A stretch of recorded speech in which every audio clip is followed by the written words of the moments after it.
Hey, AMP the bass player here. If you weren't aware, Ampeg just released this new line of Rocket Bass Amp combos. This is kind of a callback to the old Rocket Bass Amp combos that they made in the late 90s, early 2000s.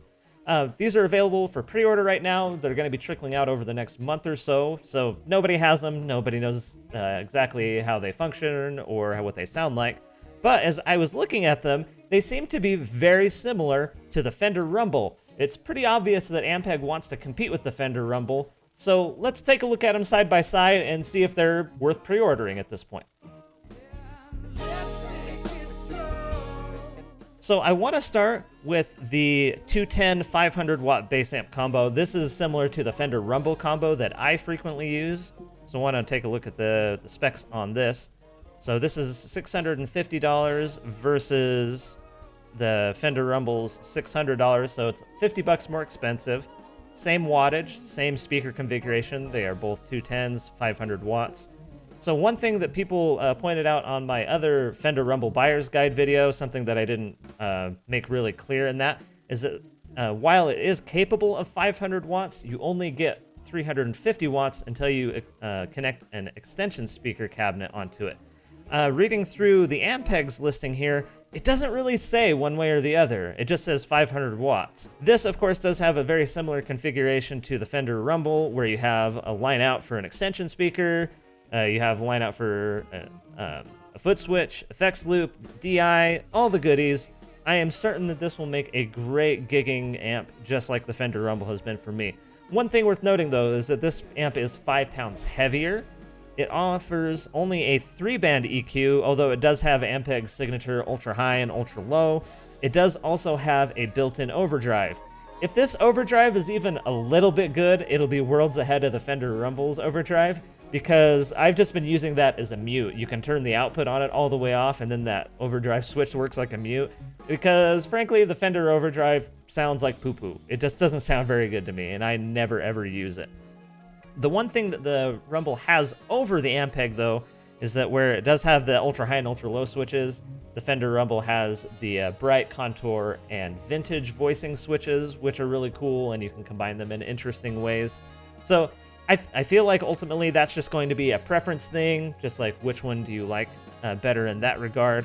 Taking a look at the two side by side, it's pretty minor differences. The Ampeg is only 5 pounds heavier, but otherwise it's the same wattage, and $50 is not that big of a difference in price. Probably nothing that I'd call a deal breaker necessarily. I think what this is going to come down to in the end is just preference. Like, which do you prefer the tone of? And because they're not out yet, it's really hard to say what they sound like side by side. I'd love to pick one of these up and compare them, but who knows? Now, if we go back to the whole line, we can kind of see, like, high level, like, Ampeg definitely wants to compete with the Fender Rumble, because the Fender Rumbles have become this extremely popular line of amps. Everybody recommends them, everybody generally likes them, they work really well, they're extremely reliable and light and affordable, and so obviously Ampeg wants a piece of that pie, because they're offering basically all of the exact same configurations, wattages, and speaker setups as the Fender Rumbles. You've got a 110, a 210, a 1.8, a 112, and a 115. These are all identical to some of the offerings that the Fender Rumble has. The difference here, and I think that this is really important, is that the Fender Rumble line is pretty mature at this point.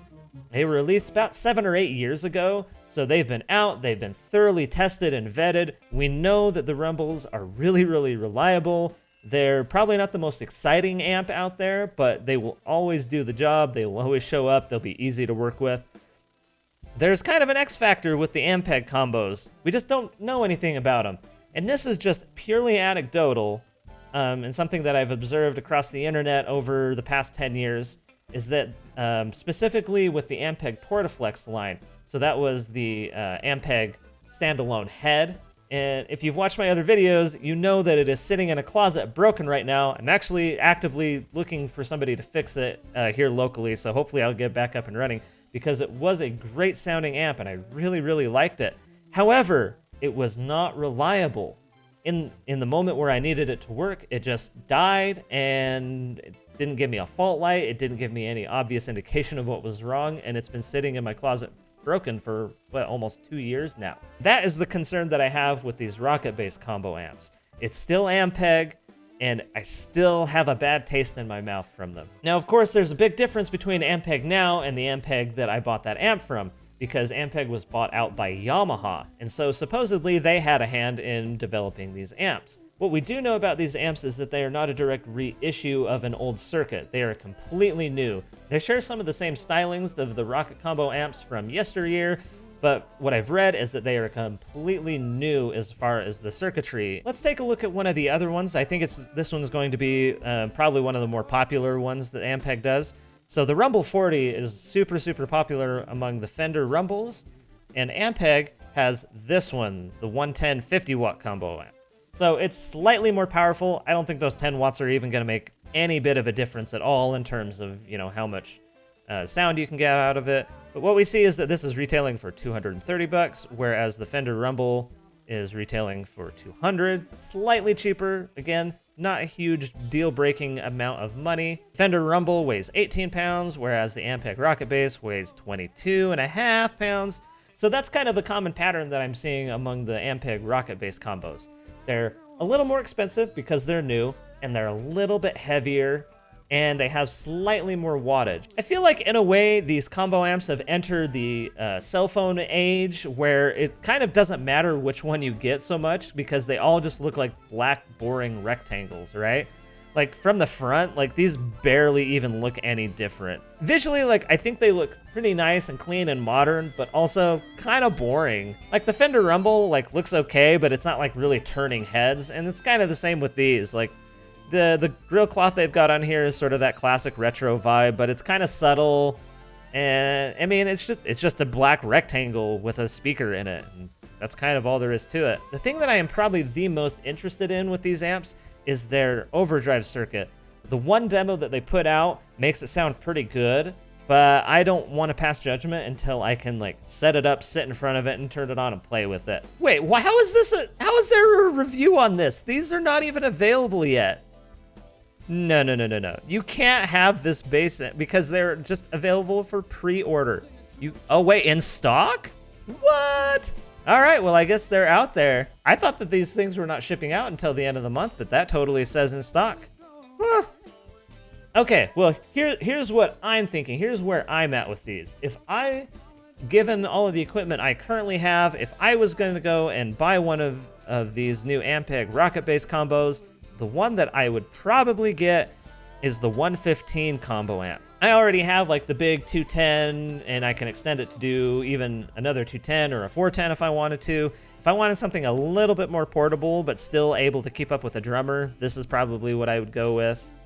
I'll take down here the specs. So 200 watts, a 115 speaker, 35 pounds. So it's not even any lighter than my amp. Might be a little bit smaller, like the box, but man, I don't know, man. Like, where I already have a combo amp, this seems a little bit redundant. So maybe I'd even go for the 112, just because it'd be a little bit lighter. That's a pretty significant price difference too, $130 less. So what do we get with this? 100 watts for a 112, 3-band EQ. It has XLR out. That is extremely important. And that is 26 pounds. So it's about 10 pounds lighter than the other one. So maybe this would actually be worth getting. But see, then there again, like, if I were to put these next to each other and compare them side by side, they're, like, not quite the same thing. So I don't know. I feel like I could probably get a pretty good sense of the character of this amp. But I don't know. It's just really, really hard to say. I guess we're going to start to see a flood of reviews from other bass YouTubers here pretty soon. But obviously not me, because I don't do sponsored content. At least I haven't yet on this channel. Everything that I have reviewed or demonstrated or shown on this channel has been something that I've just bought for myself. And maybe I'll do that with this. Maybe I'll just keep that going. I'll be the one bass YouTuber you can trust because he spends his own stupid money on these things. Anyway, I'm really curious to see what you guys think. Are you planning on picking up an Ampeg Rocket Bass amp? If not, do you think you would prefer to have a Fender Rumble amp? Let me know in the comments down below, and I will see you on the next one. You use